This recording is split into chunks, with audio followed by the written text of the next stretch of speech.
What's up, guys? I'm here today with Ben from Rosehaven Motor Hotel. How you doing, Ben? I'm all right. I'm glad to hear it. I'm very excited to interview you today because, okay, you're in my top 3 favorite tones in Jackson. Because one of them is me and one of them's you, and I'll leave the other one open so that no one will know. No one will get their feelings hurt. Yeah, so let's start with your guitar here. What is this? This is a 1962 or 3 Silvertone 1420. I got it. It's only supposed to have 2 pickups. When I got it, this person had put this additional one here. I had an original one of these in this spot here. They tied them together, though. They literally cut the wires and just twisted them together and killed both of them. So both pickups here were dead. So I got a Curtis Novak Gaiatone style to put on the bridge there just for a little brighter tone. Because the neck sounds great. It's just really low output, so it's really not bright when I need it to be. Okay. On some of your songs, when are we hearing like which pickups? Ever since I added this one, a lot of them I'm doing in the middle, just for a little bit of clarity. Some of them I'll do on the neck, like Blue Moon is on the neck, and then Switchblade I'll do on the bridge there, just to get the. How do you deal with like the difference in output levels? I don't know. I don't know. I'm not great at it. I spend some time at home trying to get the pedals, the overdrive pedals at least, to kind of stay. These are matched pretty well, just on their own.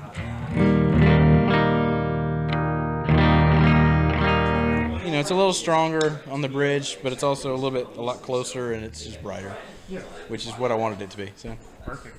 You might have already said this, and I'm sorry if I forgot. How long have you had this guitar? This I've had since August of this past year, so not super long. Not at all. I rotate stuff a lot. I never play the same set twice, and a lot of times I don't play the same show with the same gear in a row. I'll change pedals, I'll change guitars. I just can't stick to something. But the last few I've stuck to this. I've been trying to make this work for what I'm doing with this project. I've been to a few of your last shows, and it's worked pretty good. I'm a big fan of it. What were you using before? Most of the time I'd switch out between. I've got a 1977 Fender Mustang that I like to use sometimes. It still needs some maintenance before I really feel like I can use it a lot. But I'll use it occasionally. A Ventera Jazzmaster Charvel with HSS kind of setup. Yeah. That shell pink one. That's a really thick neck. It is. It's kind of a chunk, which is the opposite of what I normally like. But it kind of works for this. Do you find that you wrap your thumb over more when you play, or is that just me? No, I definitely do. I end up using that so I can have that open string there. I noticed you like fairly complicated by my standards chord shape. So like on a thick neck, that's extra. Like yeah, level, yeah. It can be certainly on like some of those. But I don't know. Adam makes fun of me all the time for my chords that I make up. He said very nice things about him while you're not around. It may just be like when you're there, he's making fun of him. So you put in the bridge pickup yourself. There was no hole for that there. You routed that out yourself? So it was. These pickups just sit on top of them. Okay. And it had the screw holes and the one hole for the wire, because they did have a third one of these, the original ones. Okay. And they just, whoever had it at one point killed it. Oh, and I also forgot that when I got it, the fretboard was not attached. I can see like a paint line or something. That's where I had to sort of like get it smooth and stuff. But yeah, it was unattached entirely, so I put it back together. That's a clean job. I mean, you do it for a living, so I would expect. But yeah, very nice. Do you know anything about like the materials it's made out of? Not off the top of my head, but I mean, Silvertone at 60s, it's probably cheap. Something real cheap and light. It weighs just like probably 3 pounds or something. It's nothing, and it's hollow in there. Yeah. I really like the bridge too. You were in the set today. You were playing behind there. Yeah, at the very end of the show. I'll be careful when I do it because it gets kind of. I have to turn. I've noticed that I can turn my tone knob all the way back and it doesn't do it quite as bad. But I was doing this sort of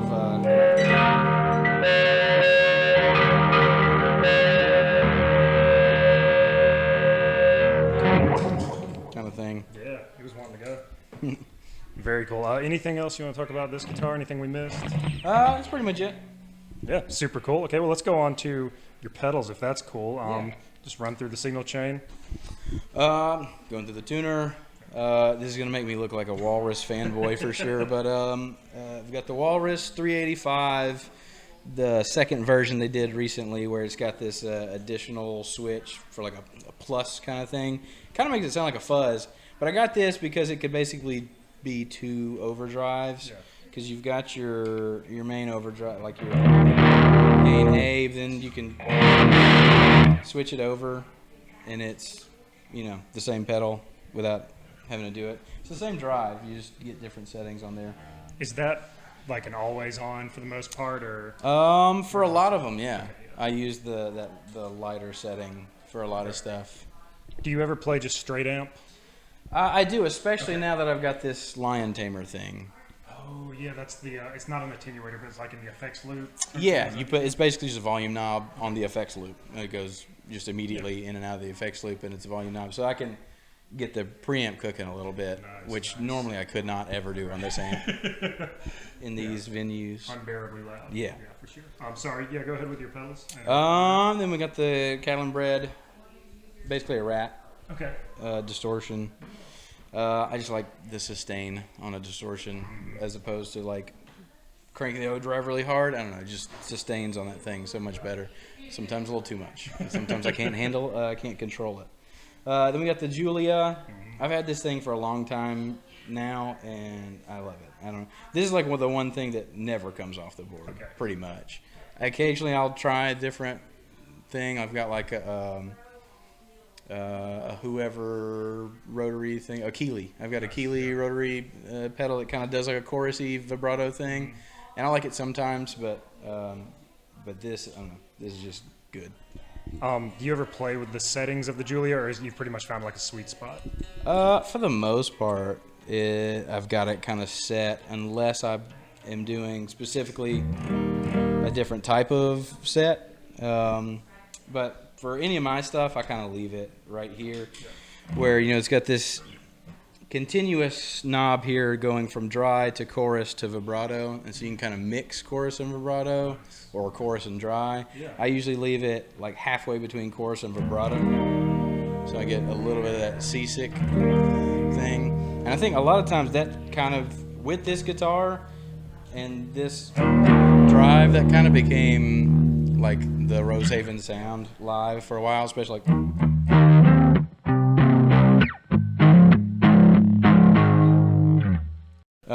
And then the Walrus again, delay. Okay. It's got digital, analog, lo-fi, and slap, I think. Yeah, so it's a tap tempo, I presume. Yeah. And you know, I also like I don't use it in the Rosehaven set much, but it has a thing where you can do the